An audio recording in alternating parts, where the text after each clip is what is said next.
Vez por outra, talvez seja importante nos perguntarmos aonde queremos chegar. Ou talvez você que vitrina a Bethesda e está cogitando a possibilidade de vir fazer parte da nossa comunidade, talvez você se pergunte, aonde vocês querem chegar? Qual o sentido de uma comunidade de fé? Nós precisamos responder isso para que a gente não fique batendo ponto, que a gente não brinque de igreja. Qual é o nosso projeto? Permita-me responder a essas perguntas, primeiro dizendo o que nós não queremos ser, ou o que nós não devemos nos contentar em ser.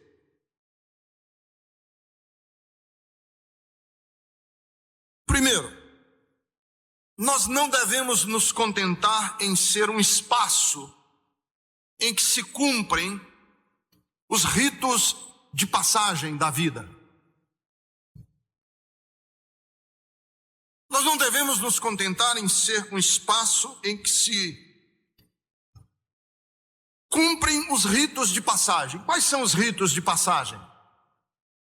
Casamento, apresentação de crianças, visita a enfermos, enterro. Nós não devemos nos contentar em ser uma igreja que oferece esse tipo de serviço religioso. Batismo. Qual o sentido da Bethesda? Qual o sentido de uma comunidade de fé? Segundo, não devemos nos contentar em oferecer Deus como um placebo. Vocês sabem o que é um placebo, não é? Placebo é uma pílula, é um remédio que não tem efeito terapêutico nenhum, mas funciona psicologicamente na cabeça de quem toma. Uma pessoa muito nervosa vai ao médico e diz: doutor, eu estou muito nervoso, eu não sei o que é, eu não consigo dormir. O médico então receita uma pílula de farinha de trigo. E a pessoa volta lá no médico e diz: doutor, eu estou tão melhor, o senhor não acredita, esse remédio é um santo remédio. Porque a falta de paz e a falta de sono e a inquietação que ele tinha não tem a ver com remédio, tem a ver com a cabeça dele.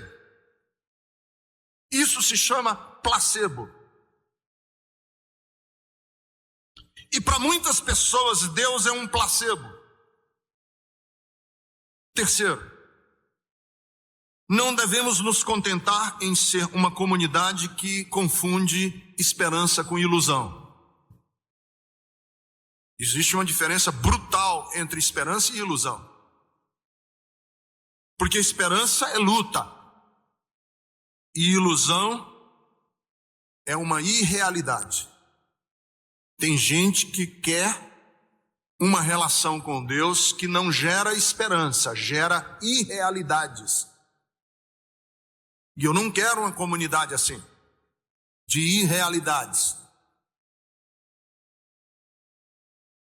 Quarto, não devemos nos contentar em ser uma comunidade que tem uma doutrina cínica. Doutrina cínica.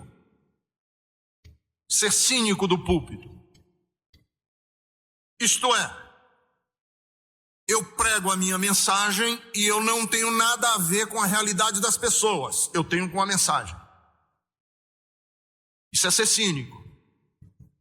Isso é ser dogmático. Por quê? Porque eu estou mais preocupado em fazer afirmações sobre os meus dogmas do que com a vida das pessoas. E eu não quero ser esse tipo de pastor e nem quero que a comunidade Bethesda seja isso.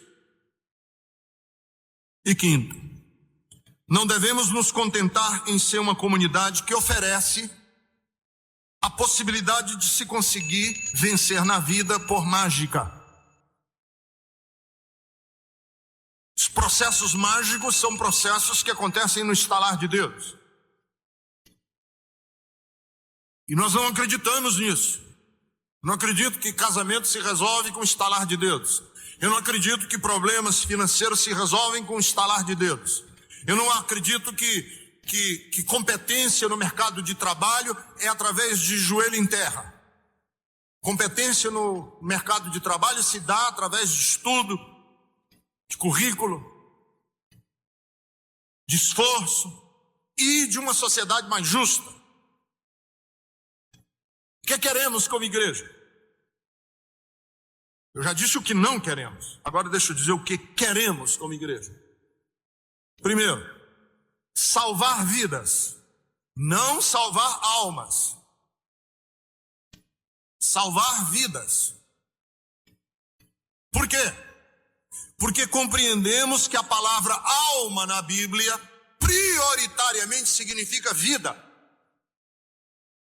A Betesda não é uma igreja que carimba passaporte de gente para ir para o céu e a pessoa vive uma vida horrorosa aqui na terra. Não é esse o nosso projeto. Primeiro é salvar vidas. Segundo, criar condições para que os indefesos consigam sobreviver num mundo inclemente. Isto é, nós precisamos ser uma comunidade profética que enfrenta os sistemas adoecidos da sociedade, que ostracizam, que injustiçam os mais frágeis. Nós somos uma comunidade que se propõe a ser uma comunidade em defesa das crianças, em defesa dos deficientes físicos, em defesa do pobre que não tem quem os defenda. O que devemos ambicionar como igreja? Terceiro, conscientizar as pessoas sobre a graça de Deus. E que a mais alvissareira notícia do Novo Testamento, que é o Evangelho, é que Deus nos ama de forma unilateral. E que o amor de Deus é incondicional. E que Deus não tem preferidos. Não há eleitos. Não há predestinados. Agora são todos, homens e mulheres. A barreira da separação foi demolida. Não há mais escravo nem livre. Não há mais justo ou injusto que mereça mais ou menos o amor de Deus. O amor de Deus é distribuído gratuitamente sobre todos. Portanto, o que devemos ambicionar como igreja? Devemos ambicionar ser um espaço que ajuda as pessoas a se humanizarem. Sermos um espaço que, a partir dos valores do Evangelho de Jesus Cristo, ensina esse espaço, ensina as pessoas a serem melhores cidadãos, melhores mulheres, melhores pais, melhores amigos, melhores profissionais. Sermos gente. Ambicionamos ser a expressão continuadora de Jesus aqui na terra. O mundo não tem mais um Jesus para ver. O mundo agora tem seguidores de Jesus que o mostram, que o exemplificam. E esses seguidores de Jesus, nós ambicionamos ser um deles. Quinto, o que pretendemos? Sinalizar, através das nossas vidas, dos nossos comportamentos, da nossa ação como corpo, comunidade, anunciar a chegada do reino de Deus entre os homens. O reino de Deus chegou. E quem quiser vê-lo, olhe para nós. Isso é um projeto magnífico. Porque aqui nós sinalizamos, ainda não somos tudo.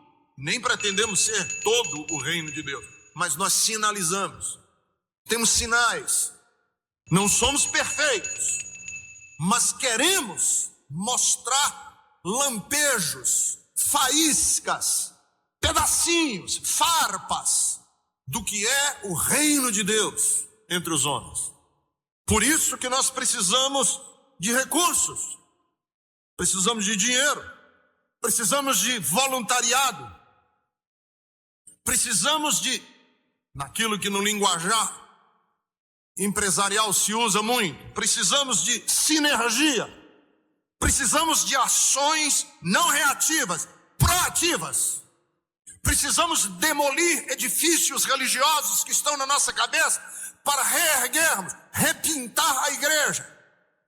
Precisamos fazer parcerias com outras comunidades que levam as coisas de Deus a sério. Nós somos uma comunidade de fé que tem projeto. Não atiramos no escuro, a ermo. Sabemos onde queremos chegar. Por isso precisamos de referenciais. Percebam que nós não estamos sós nessa caminhada.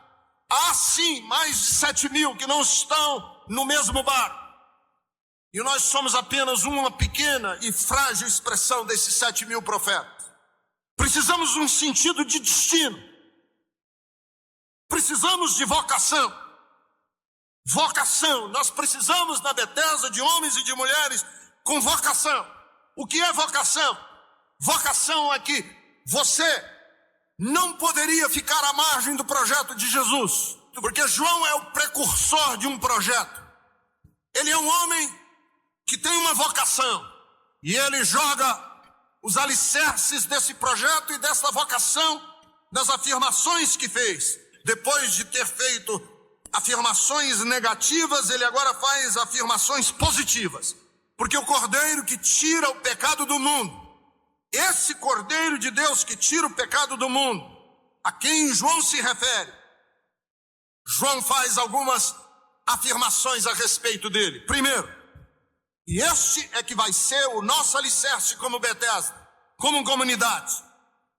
Primeiro que ele diz, ele é superior a mim. E diz por que ele é superior a mim. Ele diz, ele é superior a mim porque ele existia antes de mim. Ele é maior do que eu, portanto é o meu referencial. Não sou autorreferenciado. Quem é o referencial da sua vida? Porque na verdade, o que João está querendo dizer é que a partir de agora ele é o meu referencial. É nele que vou me referenciar.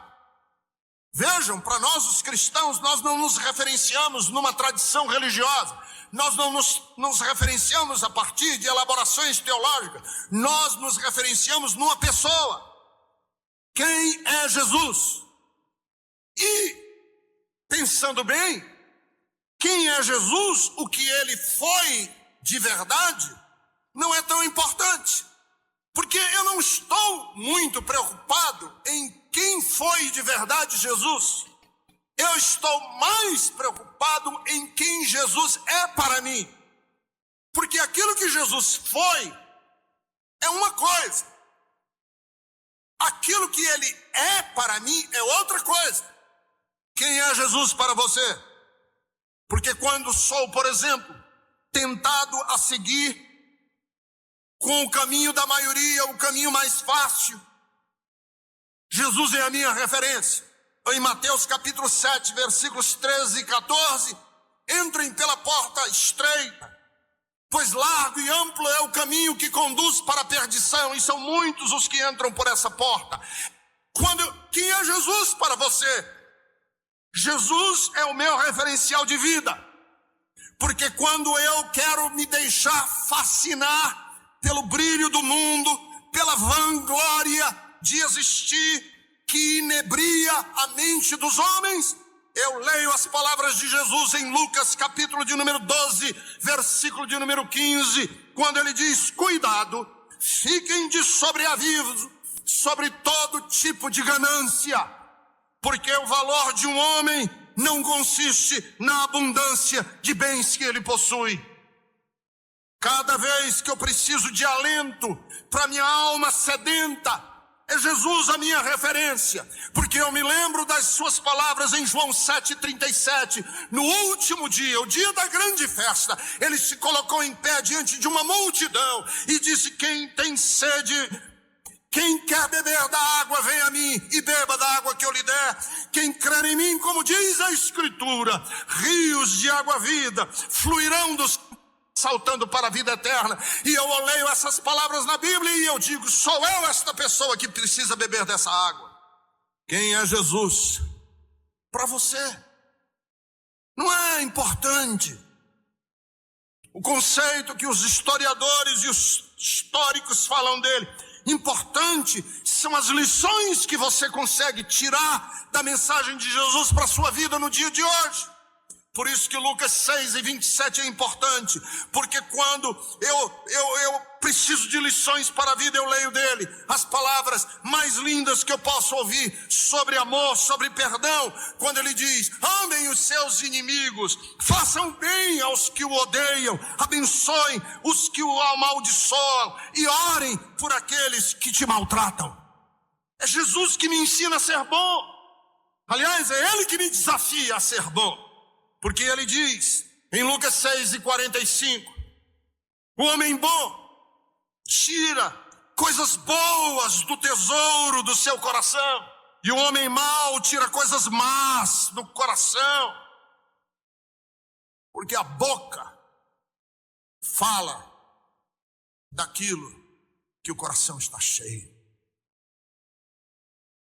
Quem é Jesus para você? João disse: ele é o meu referencial, porque ele é maior do que eu. Jesus é o bem que me faz bem. Jesus é a inspiração que me inspira. É o alento que me alenta. As suas palavras ressoam na minha alma como uma provocação para sair dos degraus mais baixos da existência. Os seus ensinos reverberam na minha mente como uma revelação divina para que eu queira ser um melhor homem, uma pessoa melhor. Quem é Jesus para você, meu amigo? Quem é Jesus para você, mulher? Ele é maior do que eu, porque é mais intensamente nobre do que eu, porque é mais sagradamente maior do que eu, porque é mais eternamente maior do que eu. E é dele que minha vida se encontra consigo mesma. João diz: eu vim porque eu mesmo não o conhecia, mas eu vim batizando com água, porque ele precisa ser conhecido de Israel, precisa ser revelado a Israel. Qual é o nosso projeto como igreja? Nos referenciar em Cristo e arder no nosso peito a mesma ardência, a mesma chama, a mesma flama que ardeu no coração de João Batista. Ele não pode ficar obscuro. Ele precisa ser conhecido de Israel. Não é possível deixar uma pessoa tão nobre no anonimato. Não é possível. Foi o que João chegou à conclusão. Ele não pode ficar na beira de um lago de Genezaré, num lugar obscuro de Israel. Ele precisa ser conhecido de Israel. Eu preciso divulgá-lo, eu preciso falar dele, eu preciso anunciá-lo, eu preciso dizer para as pessoas quem Jesus é. Não é possível, é muito lindo. Suas palavras não podem se perder no ouvido displicente de religiosos. Jesus não pode ser sufocado pelo interesse obscuro de sacerdotes. Jesus não pode ficar esmagado pela força opressora de um rei como Herodes. Jesus não pode ser anulado pela lógica perversa do dinheiro. Ele precisa ser conhecido. Não posso ficar calado. posso mais ficar indiferente. Qual é o projeto da Igreja Bethesda? Não podemos mais deixar para lá. Comecei a pregar sobre o amor de Deus, essa aventura de vivermos num mundo sem blindagem. Deus não distribui para os filhos dele aquelas vestes que os policiais usam à prova de bala. Deus não distribui para os filhos dele colete à prova de bala. Nós andamos de peito aberto no mundo igual a todo mundo. E eu venho pregando isso aqui na Bethesda. Pois tem gente que chega para mim depois do culto e diga assim: eu não quero mais ouvir que você me diga que os meus filhos não estão protegidos. Não quero abrir mão de saber e de imaginar que meu carro anda pelas ruas de São Paulo dentro de uma redoma de aço. Não diga isso para mim que eu não quero saber. Não gosto de saber. Não venha falar para mim que o meu maior problema não é o diabo. Você fica pregando aí na Bethesda que o nosso maior problema não é o diabo, é o nosso próprio coração, e eu não gosto disso. Não quero me conectar com essa sua pregação. Porque um dia eu vim pregar e dizer assim: irmão, você quando for orar, situe o seu milagre em relação ao mundo todo. Veja se faz sentido a sua oração em relação às crianças que estão morrendo de fome, de sede, com os exilados africanos no campo de Darfur. Sabe o que uma pessoa veio falar para mim? Eu tenho lá nada a saber com o negócio de Darfur. Eu quero a minha bênção. Não quero um Deus que seja manso e humilde de coração. Eu quero um Deus guerreiro. Um Deus que me faz pisar nos meus inimigos e traspassá-los com lanças. Esse é o Deus que eu quero. E essas reações me fazem mal, porque eu quero que Jesus seja conhecido. O Jesus da Bíblia, manso, humilde de coração, doce com os pecadores, mas inclemente com os religiosos, compreensivo com a luta da vida, porque Jesus sabe que viver não é fácil. Nenhuma relação de Jesus com pecadores no Novo Testamento foi tensa, foi conflituosa, nenhuma. Todas as vezes que ele lidou com pecadores, e ele lidou com pecadores com tamanha grandeza que quiseram dar a ele um apelido pejorativo, uma pecha. E sabe qual é o apelido que deram para Jesus? Este homem é amigo de pecadores. Achando que estavam acabando com Jesus. E para mim é a coisa mais linda que se pode falar dele. A igreja é um projeto de homens e de mulheres que estão absolutamente empolgados com uma mensagem que dizem assim: eu não posso sufocar mais dentro do meu coração, porque o Espírito veio sobre ele no dia de batismo. João disse, e eu estou falando dele assim. Veja como é interessante. Eu estou falando dele assim porque eu vi no versículo 32 o Espírito descer dos céus como pomba. Vocês sabem na cena, Jesus está sendo batizado no Jordão pelo Batista, e João Batista, quando vai batizar Jesus, a Bíblia diz que os céus se abriram, ouviu-se uma voz no céu que dizia: este é o meu filho amado, em quem o meu coração está satisfeito. E Deus veio sobre Jesus na forma corpórea de uma pomba. O Espírito de Deus veio sobre Jesus na forma corpórea de uma pomba. Pergunto: o que foi que aos olhos de João o Batista autenticou que Jesus era o cara? Porque ele viu o Espírito de Deus descer sobre Jesus na forma de uma pomba. Na hora que ele viu, ele disse: é ele, é o cara. Pergunto: por que na forma corpórea de uma pomba? Por que é que não veio do céu um capacete, um elmo sobre a cabeça de Jesus? Não podia? O que é uma pomba? Eu acredito que há toda uma simbologia. É que a imagem que Israel tinha de um Deus guerreiro do Antigo Testamento precisa ser substituída pela imagem de um Deus manso e doce no Novo Testamento. Porque a pomba é símbolo da mansidão, da paz. Vocês lembram que quando Noé,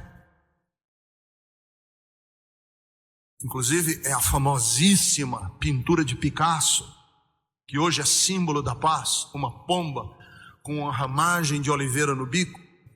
Quem não conhece, quem ainda não viu essa aí, que é de Picasso, é de Pablo Picasso, esse desenho, um rabisco que ele fez, muito lindo, muito precioso, símbolo da paz. Uma pomba com a ramagem de oliveira, que a história toda eu não tenho tempo para contar para vocês, que Noé soltou a pomba e a pomba voltou trazendo o ramo da oliveira, e aquilo foi símbolo de que a vida estava reverdecendo, que o mundo estava sendo recriado, e aí passou a ser o símbolo da paz. E aí vem a imagem, é uma pomba que desce sobre os ombros de Jesus, o medo que se nutria, o medo que os homens tinham de serem rechaçados pela divindade, porque foram inadequados em cumprir a lei, agora é substituído pelo descanso de saber-se bem-vindo na casa de um Deus que é manso como uma pomba. A possibilidade de sermos rejeitados pela divindade é substituída pelo acolhimento. A dificuldade de entender, de explicar, de saber, é agora substituída pelo amor gratuito de Deus, que vem sobre nós, nos ama e nos quer bem. O Espírito veio sobre ele na forma de uma pomba. É a marca que autentica a missão, a obra de Jesus Cristo. É que o Espírito Santo de Deus é um espírito de um pássaro que tem conectado a ele toda uma linguagem de paz. Glória a Deus nas alturas e paz na terra entre os homens, porque Deus quer bem a eles. Aí João diz assim: eu não teria reconhecido se aquele que me enviou para batizar com água não me tivesse dito: aquele sobre quem você vê o Espírito, ouvir o Espírito descer e permanecer, esse é o que batiza com o Espírito Santo. Porque João vem realizando um rito que ele tirou das cavernas do Qumran. Cavernas do Qumran era uma comunidade de essênios.